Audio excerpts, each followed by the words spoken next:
The warm afternoon sun filtered through the airport windows as Dr. Michelle Richardson walked confidently through Terminal B of Atlanta International Airport. Her designer briefcase held important medical conference documents, and her crisp navy blazer marked her as someone who commanded respect. After 15 years as one of the country's leading cardiothoracic surgeons, she was used to turning heads, though not always for the reasons you might expect. Running slightly behind schedule after an emergency consultation call, she approached her gate where boarding for first class had already begun. Her Platinum airline status had automatically upgraded her to a VIP seat, a perk she'd earned after countless flights between hospitals and medical conferences. "I'm sorry, but there must be some mistake," said the flight attendant, barely glancing at Dr. Richardson's boarding pass. "These are our VIP seats. The main cabin is boarding later." The attendant's dismissive tone carried an undercurrent that made several nearby passengers shift uncomfortably in their seats. Dr. Richardson took a deep breath, maintaining her professional composure. "There's no mistake. I have Platinum status, and my upgrade was confirmed yesterday." She pulled up the airline app on her phone, displaying her status and seat assignment. The flight attendant's expression tightened. "Well, there seems to be a system error. These seats are reserved for our premium customers." She emphasized the word premium while giving Dr. Richardson's appearance another once-over, her gaze lingering judgmentally on her natural hair and dark skin. A businessman in line behind Dr. Richardson cleared his throat awkwardly, avoiding eye contact. The tension at the gate was palpable as other first-class passengers pretended not to notice the unfolding scene. "I assure you, I am a premium customer," Dr. Richardson replied calmly, though her heart raced with a familiar frustration. "I've flown over 100,000 miles with your airline this year alone. Would you like to see my ID? Perhaps it would be better if you took a seat in the main cabin today," the attendant persisted, her voice taking on an edge of authority. "We can sort out this confusion after the flight." Dr. Richardson felt the weight of countless similar situations pressing down on her shoulders.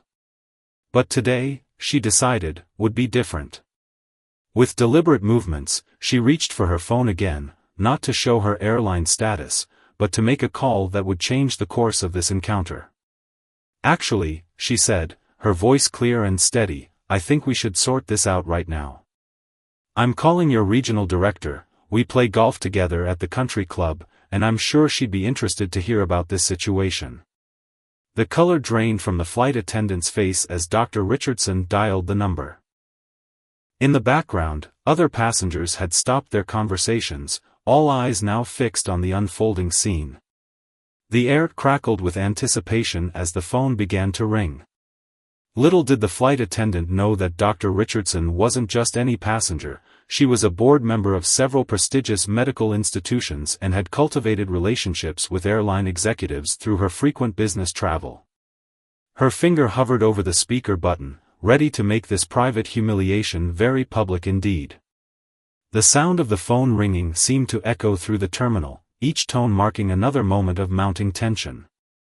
Dr. Richardson stood tall, her expression composed but determined, as she prepared to demonstrate exactly why appearances can be deceiving, and why assumptions about who belongs in first class can have serious consequences. As the regional director's familiar voice answered the call, the flight attendant's professional demeanor began to crack. She hadn't expected this turn of events, and now she was about to learn a valuable lesson about prejudice, power, and the importance of treating every customer with respect, regardless of their appearance. "Jennifer?" "Yes, this is Dr. Richardson," her voice carried clearly through the terminal gate area. "I'm at gate B23 right now, and I'm experiencing quite an unusual situation with one of your flight attendants." The regional director's warm voice responded loud enough for those nearby to hear through the speaker. "Dr. Richardson. Of course, what seems to be the problem? You're supposed to be on your way to give the keynote at the National Cardiac Surgery Conference, aren't you?" The flight attendant's eyes widened at the mention of the conference. She took an involuntary step backward, her hands nervously adjusting her perfectly straight collar. "Yes, that's right," Dr. Richardson continued, maintaining her professional tone. "However, your staff seems to believe there's been a system error with my first-class upgrade. Despite my platinum status and confirmed seat assignment, I'm being asked to move to the main cabin because these seats are for premium customers." She emphasized those last two words, letting their implications hang in the air. A heavy silence fell over the gate area. Several passengers who had been pretending to be absorbed in their phones or laptops were now openly watching the scene unfold. An elderly couple exchanged knowing looks, while a young woman in business attire shook her head in disapproval at the flight attendant's behavior. "I see," Jennifer's voice turned serious. "Put the flight attendant on the phone, please." The flight attendant, whose name tag read Patricia, had gone from pale to flushed in a matter of seconds. Her hands trembled slightly as she accepted the phone from Dr. Richardson. "Hello, Ms. Thompson," Patricia stammered, moving a few steps away from the gathering crowd. But in the quiet gate area, her side of the conversation was still audible. Yes, I understand. No, I didn't check her status. I apologize." "Yes, of course." While Patricia spoke with Jennifer, the gate manager hurried over, having been alerted to the situation by another passenger. He was profusely apologetic, his face showing genuine concern and embarrassment over the incident. "Dr. Richardson, I sincerely apologize for this unfortunate situation," he said, casting a disapproving glance at Patricia. "Please, allow me to escort you to your seat personally. We'll also be offering you additional miles as compensation for this inexcusable incident."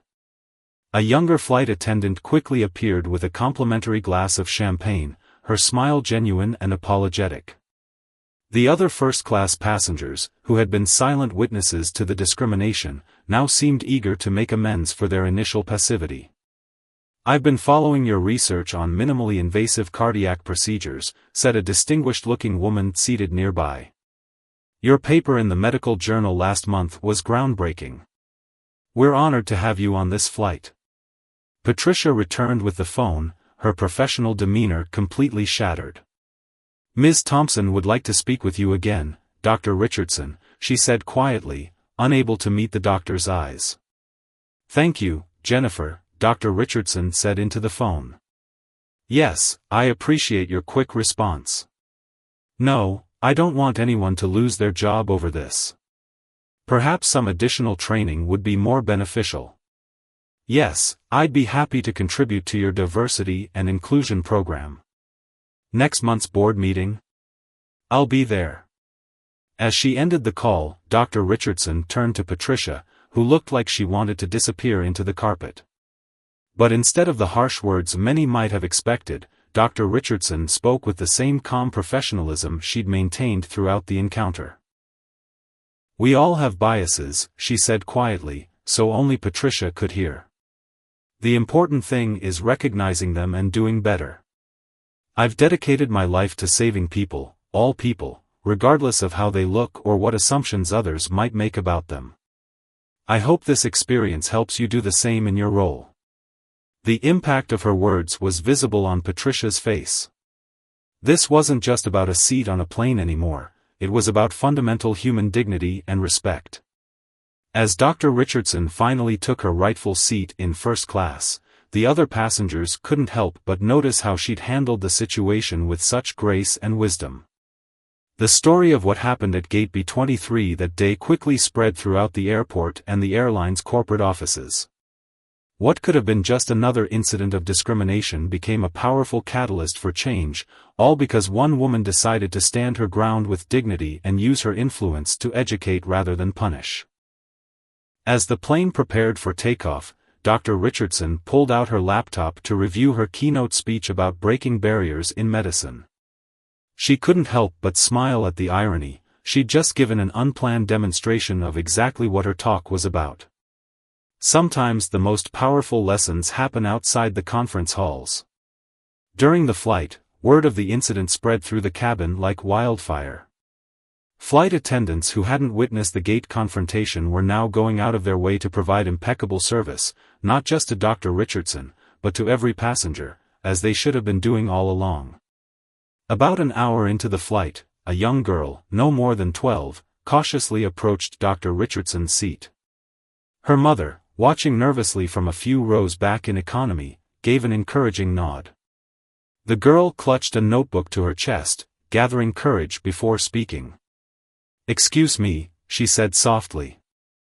"I heard the other passengers talking about you being a heart surgeon. I want to be a doctor too, but..." She glanced down at her brown skin, leaving the rest unsaid. Dr. Richardson's expression softened. She remembered being that young girl, facing a world that seemed determined to put limitations on her dreams. "What's your name, sweetheart?" "Lily," the girl replied, her eyes brightening at Dr. Richardson's warm response. "Well, Lily, would you like to hear about the first heart surgery I ever performed?" Dr. Richardson patted the empty seat next to her, which had been offered by its original occupant who'd witnessed the earlier incident and insisted on switching to give them privacy. For the next 30 minutes, Dr. Richardson shared stories from her medical career, carefully explaining complex procedures in terms Lily could understand. The girl's eyes grew wider with each tale, her notebook filling with hastily scribbled notes and questions. "You know, Dr. Richardson said, when I was your age, someone told me I couldn't be a surgeon because of how I looked. But here's what I learned: those who say you can't do something are often the ones most afraid of what you might achieve." Other passengers listened intently to their conversation. A businessman who'd been on his laptop removed his headphones to hear better. An elderly woman wiped away tears. Even Patricia, who had been quiet and subdued since takeoff, paused her drink service to listen. Lily's mother eventually came forward to thank Dr. Richardson. "You have no idea what this means to her," she said, her voice thick with emotion. "She's been telling us she wants to be a doctor since she was 5, but lately she's been saying maybe she should pick something easier." "Nothing worth doing is easy," Dr. Richardson replied, reaching into her briefcase. She pulled out one of her business cards and wrote her personal email on the back. "Lily, when you're ready to apply to medical school, you contact me. I mean it." The girl clutched the card like it was made of gold, her future suddenly seeming much brighter than it had just hours ago. As the flight progressed, more passengers shared their own stories. A South Asian tech executive spoke about being repeatedly mistaken for IT support at his own company. An indigenous lawyer described being asked if she was lost when she entered high-end boutiques. Each story highlighted how much work still needed to be done to combat prejudice in all its forms.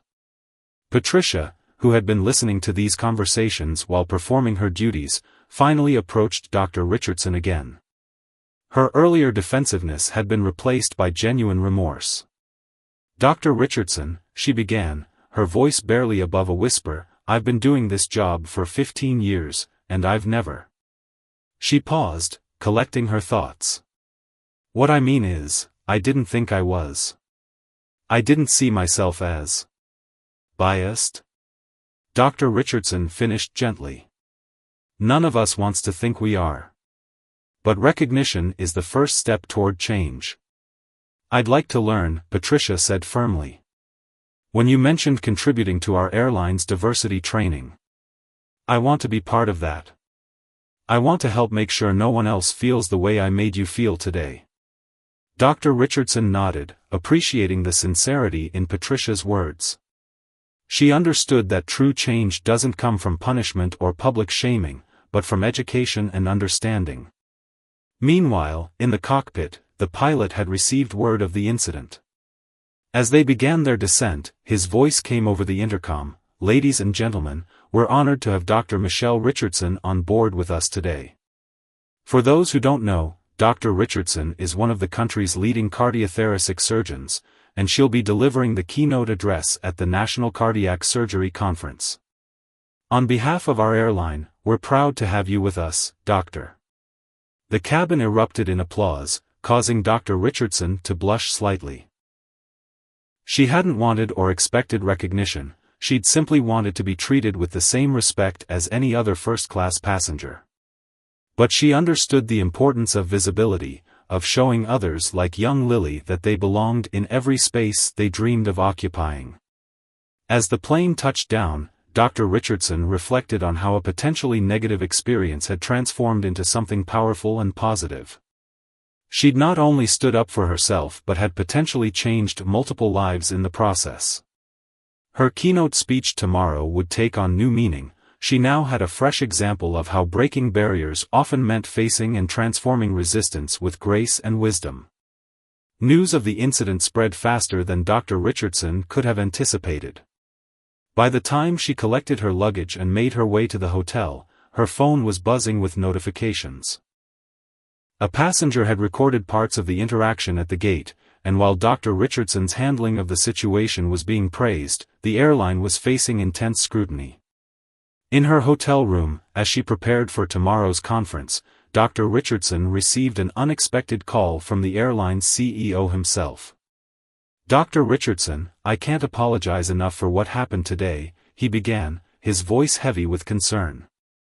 "But I'm more interested in hearing your thoughts on how we can do better." She sat down at the desk, pushing aside her conference notes. "Actually, I've been thinking about that," she replied. "This isn't just about one incident or one airline. It's about systemic changes that need to happen across the entire industry."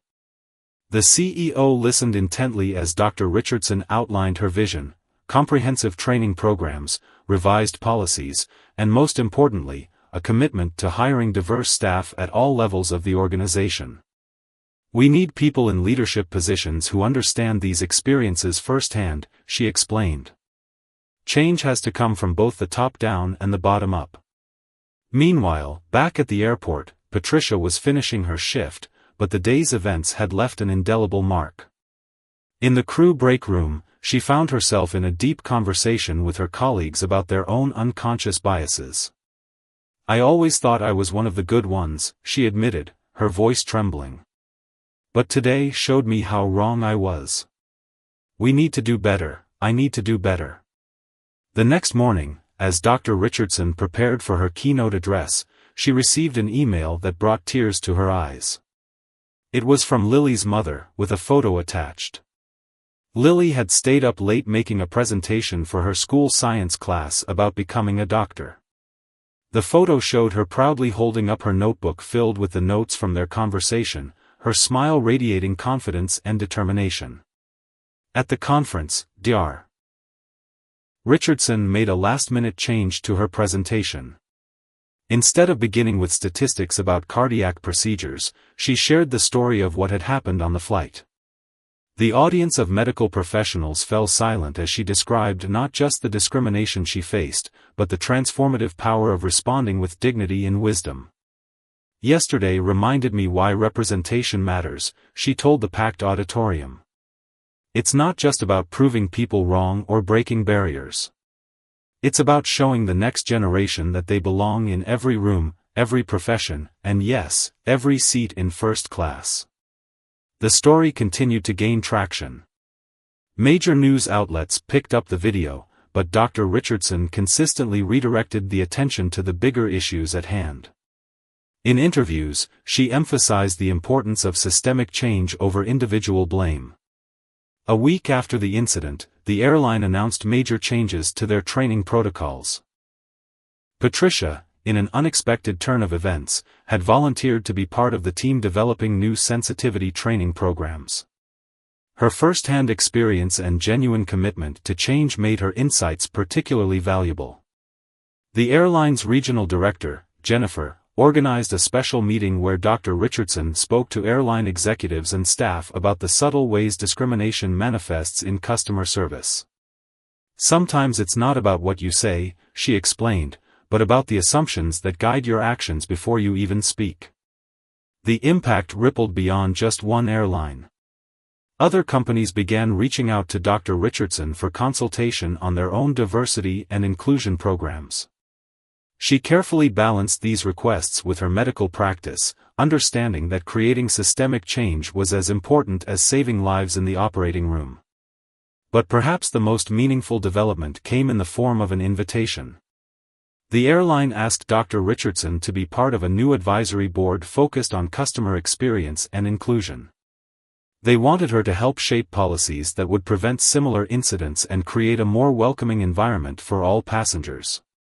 During the first advisory board meeting, Dr. Richardson shared something she hadn't mentioned before. 20 years ago, when I was a medical student, I was told to give up my seat in a similar situation. Back then, I didn't have the voice or the position to fight back. I moved to the back of the plane, feeling humiliated and powerless. Today, I stand up not just for myself, but for that young medical student and every other person who has ever been made to feel they don't belong. The airline's response was comprehensive. They implemented new training programs, revised their customer service protocols, and most importantly, began actively recruiting diverse candidates for leadership positions. Patricia, who had initially feared losing her job, found herself leading workshops on unconscious bias, sharing her own story of transformation. Social media played its part too. The hashtag #firstclassbelonging started trending, with people sharing their own experiences of discrimination in travel and other aspects of life. But unlike many viral stories that fade quickly, this one led to lasting change. Dr. Richardson kept in touch with Lily, mentoring her from afar. She shared medical journals, offered advice, and most importantly, served as living proof that with determination and dignity, barriers could be broken. When Lily's school had their career day the following month, they asked Dr. Richardson to be the keynote speaker. Looking out at the sea of young faces, she saw dozens of potential futures waiting to unfold. 3 months after the incident, Dr. Richardson found herself back at the same airport, this time for a very different reason. The airline had invited her to speak at the launch of their new comprehensive training program, aptly named First Class Service for All. The terminal where she had once faced discrimination was now transformed into a space of learning and change. As she walked through the airport, several employees recognized her, not from the viral video, but from the training materials they'd been studying. The airline had taken her suggestions seriously, creating a program that went beyond superficial diversity training to address the root causes of bias in customer service. Dr. Richardson called out a familiar voice. It was Patricia, but she was different now, more confident, more aware. She had been promoted to lead training coordinator for the airline's new inclusion initiatives. "Would you mind if I showed you something?" Patricia led her to a newly installed wall display near the first-class lounge. It featured photographs and stories of remarkable passengers from all walks of life, scientists, artists, entrepreneurs, and leaders who had faced similar prejudices while traveling. Dr. Richardson's story was among them, but it wasn't about the incident. Instead, it highlighted her groundbreaking cardiac surgery techniques and contributions to medical science. "This is just the beginning," Patricia explained, her eyes bright with purpose. "We're changing the whole culture. Every employee now goes through immersive training scenarios. We learn about unconscious bias, yes, but also about the human cost of our assumptions." The training program had already shown promising results.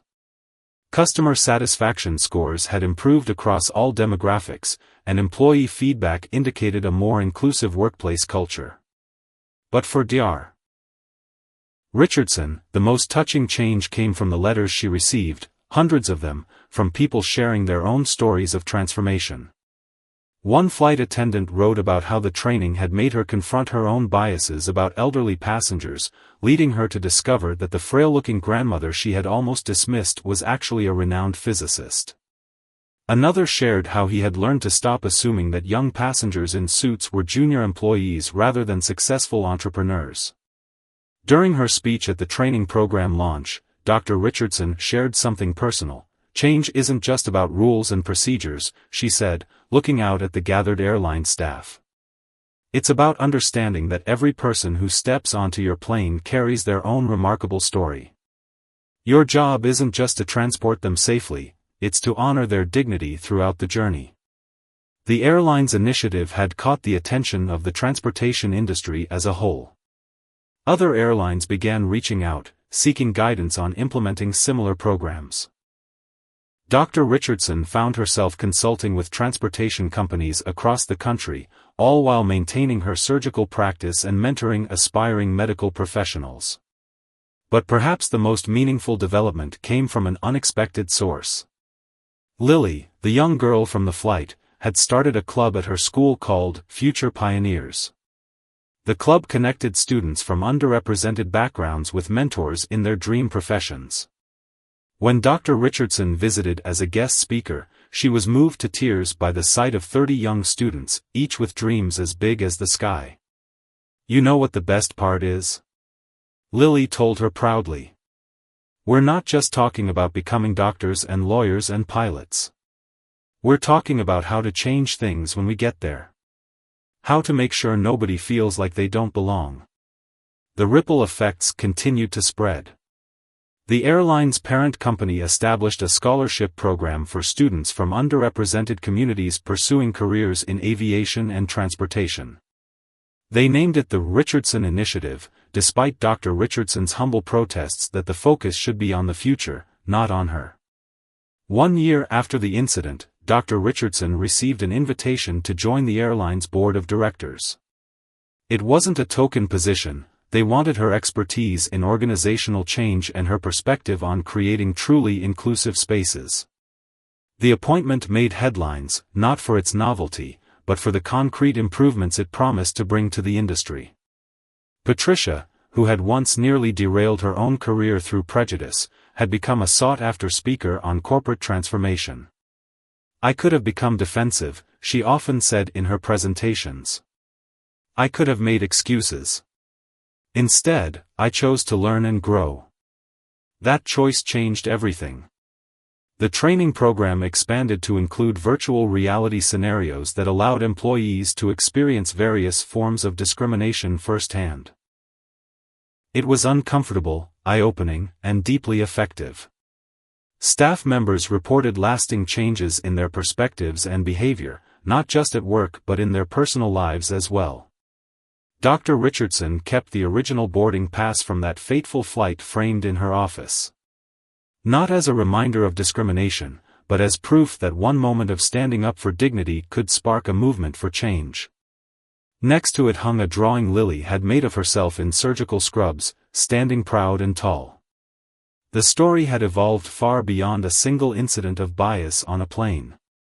It had become a case study in how organizations could transform their culture, how individuals could confront their prejudices, and how standing up with dignity could create lasting change. But most importantly, it showed that true progress wasn't about avoiding mistakes, it was about learning from them and doing better. 18 months after the incident, Dr. Richardson stood at a podium in Geneva, Switzerland, addressing the International Air Transport Association's annual conference. What had started as a confrontation at an airport gate had evolved into a global movement for change in the travel industry. Transportation isn't just about moving people from one place to another, she told the assembled industry leaders. It's about creating spaces where everyone's dignity is respected, where assumptions are challenged, and where real inclusion happens naturally.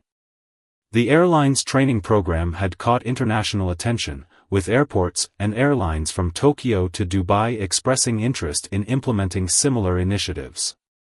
But Dr. Richardson insisted that any adaptation of the program had to be culturally relevant and locally meaningful. Back in Atlanta, Lily had just won her school's science fair with a project on artificial heart valves. She'd interviewed Dr. Richardson via video call for her research, and their mentorship had blossomed into a beautiful friendship. The young girl who had once doubted her dreams was now confidently planning her pre-med curriculum. Patricia, meanwhile, had become something of a celebrity in the corporate training world. Her honest account of her own transformation resonated with people in ways that traditional diversity training never had. "I'm not here to shame anyone," she would say in her workshops. I'm here to show you that growth is possible, that we can all learn to see beyond our initial assumptions. The airline's first-class service for all program had expanded beyond customer service to influence hiring practices, vendor relationships, and corporate policies. They created a supplier diversity program ensuring that businesses owned by underrepresented groups had fair opportunities to compete for contracts. Dr. Richardson's hospital had noticed the impact too. Inspired by the airline's initiatives, they launched their own program addressing unconscious bias in healthcare. Medical students now went through simulation training that helped them recognize and overcome prejudices that could affect patient care. One day, while performing rounds at the hospital, Dr. Richardson received an unexpected video call. It was from a flight attendant in Singapore who had been through the training program. "You don't know me," the woman said, "but today I stopped myself from making an assumption about a passenger that I might have made before. I remembered your story, and I chose differently." These small victories were happening everywhere. A pilot in Australia shared how he'd changed his approach to passenger announcements, making them more inclusive. A ground crew in Brazil revised their assistance protocols to avoid stereotyping elderly or disabled passengers. Each story added to the growing evidence that systemic change was possible. The airline's board meetings had transformed too. Discussions about diversity weren't relegated to special initiatives anymore, they were part of every conversation about customer experience, market expansion, and business strategy. Dr. Richardson's presence had helped normalize the integration of inclusion into everyday business decisions. One particularly moving moment came when the airline received a letter from an elderly white businessman. He had witnessed the original incident and had remained silent. "I've spent months feeling ashamed of not speaking up," he wrote. "But your response taught me that shame without action is worthless. Now I'm actively working to be an ally, to speak up when I see injustice, and to use my privilege to make spaces more inclusive." The Richardson Initiative Scholarship Program had expanded to support 50 students annually, focusing not just on aviation but on all aspects of transportation and hospitality management. The first class of scholars was preparing to graduate, each one carrying forward the lesson that leadership comes with a responsibility to create positive change. Lily's Future Pioneers Club had grown beyond her school, becoming a regional network of young people committed to breaking barriers in their chosen fields. Dr. Richardson made time to speak with each chapter, sharing not just her medical expertise but her wisdom about navigating and transforming challenging situations. The training program itself continued to evolve. Virtual reality scenarios now included subtle forms of bias that might have been overlooked before. Employees learned to recognize microaggressions, challenge their own assumptions, and create genuinely welcoming environments for all passengers. Patricia's department developed a groundbreaking metric they called the Dignity Index, a way to measure and track how well the airline was doing in creating an inclusive environment. It went beyond traditional customer satisfaction surveys to look at the actual experience of passengers from all backgrounds. Dr. Richardson's original story had become required viewing in hospitality schools across the country. But it wasn't presented as a tale of discrimination, instead, it was taught as a masterclass in professional response to bias, organizational transformation, and the power of turning negative experiences into positive change. One evening, as she prepared to board another flight, this time to accept an award for her contributions to both medicine and corporate social responsibility, Dr. Richardson reflected on how far things had come. The same gate where she had once been questioned was now staffed by a diverse team of employees who had been through the new training program. A young flight attendant recognized her and shared that she had joined the airline specifically because of the changes Dr. Richardson had inspired. "You showed us that one person standing up with dignity can transform an entire industry," she said. "You taught us that it's not enough to avoid discrimination, we have to actively create inclusion." 2 years after the incident, Dr. Richardson sat in her office reviewing the latest data from the airline's transformation initiative. The numbers told a compelling story. customer satisfaction scores had reached record highs across all demographic groups, employee retention had improved dramatically, and the airline had become the industry leader in inclusive practices. But it was the personal stories that truly measured their success. That morning, she had received an email from a flight attendant in Chicago who had prevented a similar incident from occurring. The attendant had stepped in when another crew member began making assumptions about a passenger's seat assignment, handling the situation with such grace that the passenger hadn't even realized there was almost a problem. "Your training program didn't just teach us what not to do," the flight attendant wrote. "It taught us how to create moments of genuine connection with every passenger." The airline's success had sparked a revolution in the transportation industry. Train companies, bus lines, and cruise ships were all implementing versions of the First Class Service for All program.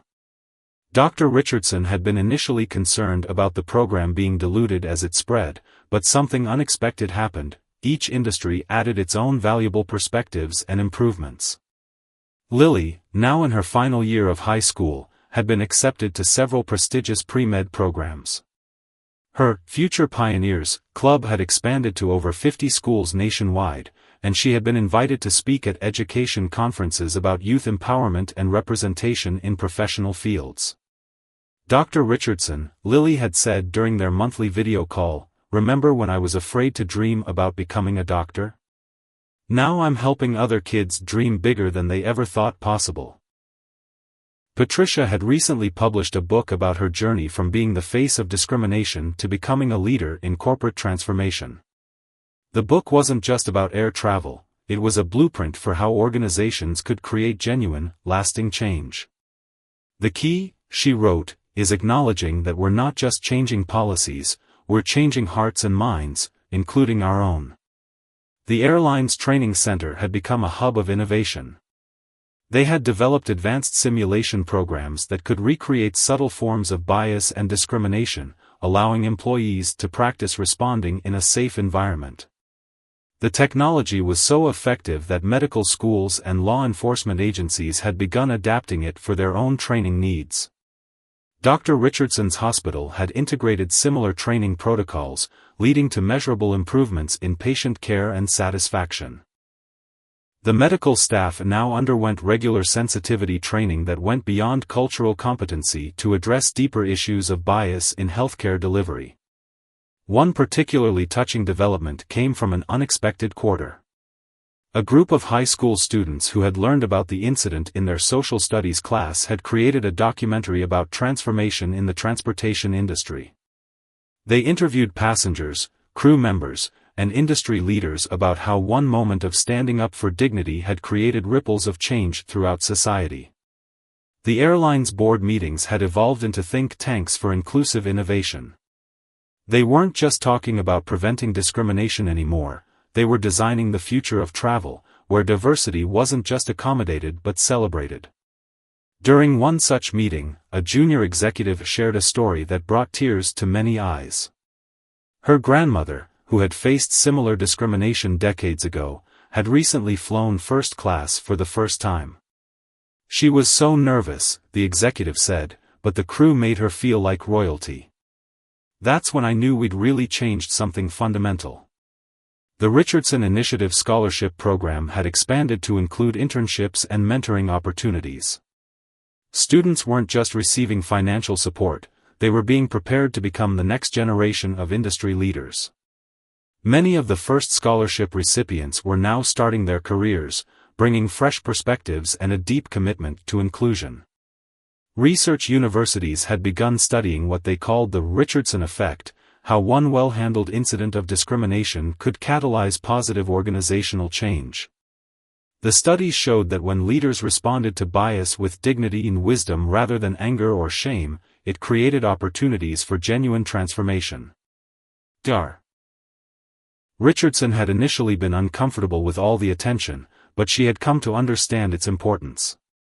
"Every time someone shares this story," she explained in a recent interview, "it reminds us that change is possible. Not just policy changes, but deep, lasting changes in how we see and treat each other." The airline's CEO had recently announced his retirement, and in a groundbreaking move, the board was actively considering candidates from underrepresented groups for his replacement. The company had learned that true inclusion meant having diverse perspectives at every level of leadership. Lily's mother sent Dr. Richardson a photo that captured the spirit of everything they'd achieved. It showed Lily giving a presentation to her school's career day, wearing a white coat borrowed from her hospital volunteering program. Behind her was a slide that read, "Dreams don't have a dress code." The training program continued to evolve, incorporating new understanding about bias and human behavior. They had learned that lasting change required constant vigilance and adaptation. Each new employee brought fresh perspectives, and each challenging situation provided opportunities for growth. Patricia, who had once feared losing her job, was now being considered for a senior executive position. Her journey had become a testament to the power of transformation, proving that even those who make mistakes can become powerful advocates for change when given the opportunity to learn and grow. 3 years to the day after the incident that changed an industry, Dr. Richardson stood in the newly renovated terminal of Atlanta International Airport. She was there to inaugurate the Richardson Center for Transportation Equity, a state-of-the-art facility dedicated to research, training, and advocacy for inclusive practices in travel and transportation. The center wasn't just another corporate training facility. It was a living laboratory where industry professionals could learn, researchers could study behavioral change, and most importantly, real people could share their stories and experiences to shape the future of travel. When I was asked to give up my seat that day, Dr. Richardson addressed the gathered crowd, I never imagined it would lead to this. But that's the thing about standing up for dignity, you never know how far the ripples will spread. The audience included familiar faces. Lily, now a freshman pre-med student at a prestigious university, sat in the front row. She had just been named the president of her university's chapter of Future Pioneers, which had grown into a national organization with over 10,000 members. Patricia, recently promoted to senior vice president of corporate culture and inclusion, stood nearby. Her department had become a model for other companies looking to create meaningful change. "We don't just train people anymore," she explained. "We transform cultures." The airline's new CEO, a woman who had started her career as a baggage handler, spoke about how the incident had revolutionized their approach to leadership. "We learned that true inclusion isn't about avoiding mistakes," she said. "It's about creating environments where everyone can thrive." The Richardson Center housed a unique museum of sorts, a collection of stories, artifacts, and interactive exhibits chronicling the evolution of inclusion in transportation. Visitors could experience historical incidents of discrimination through virtual reality, then learn about the positive changes that followed. But perhaps the most powerful exhibit was the Wall of Change, a digital display showing real-time data from airports worldwide.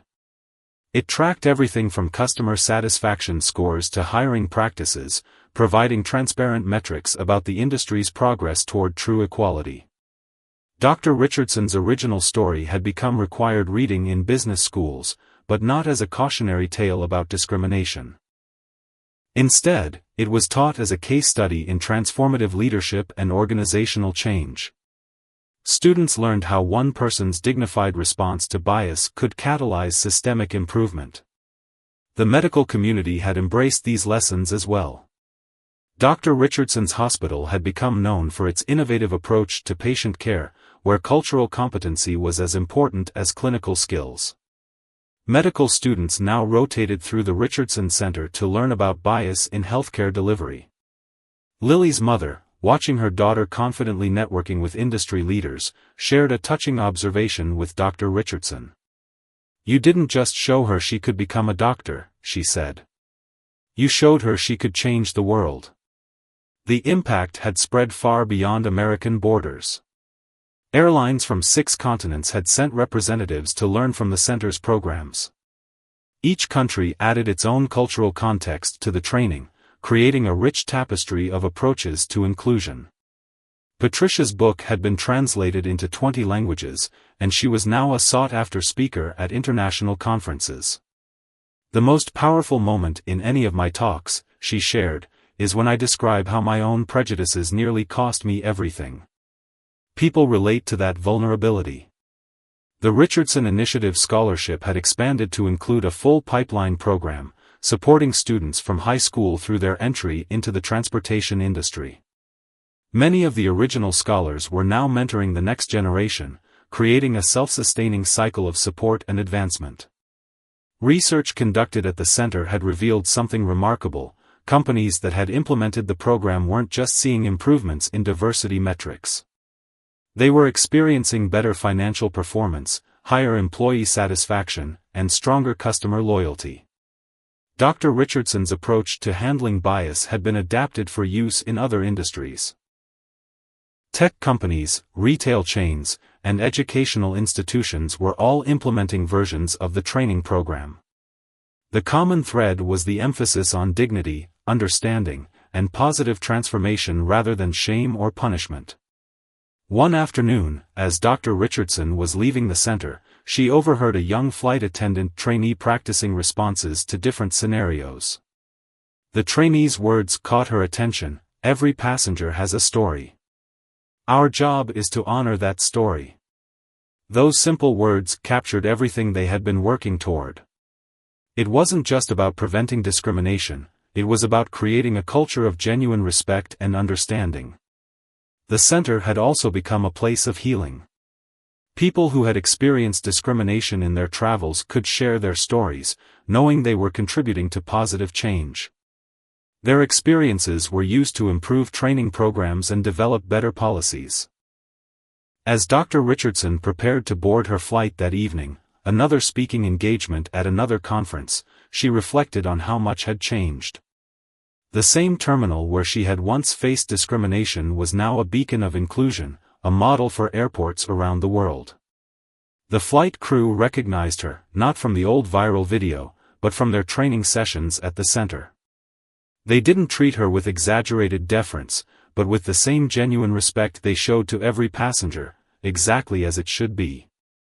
Looking out the window as the plane took off, Dr. Richardson smiled at the thought of all the lives touched, all the changes made, and all the barriers broken. But more importantly, she smiled at the thought of the work still to be done, the changes still to come, and the next generation of leaders ready to carry the torch forward. The story that began with one person standing up for dignity had become a movement for lasting change. And in the end, that was the most powerful lesson of all, that real transformation doesn't end with one victory or one policy change. It continues, grows, and evolves, carried forward by each person who chooses to stand up, speak out, and make a difference.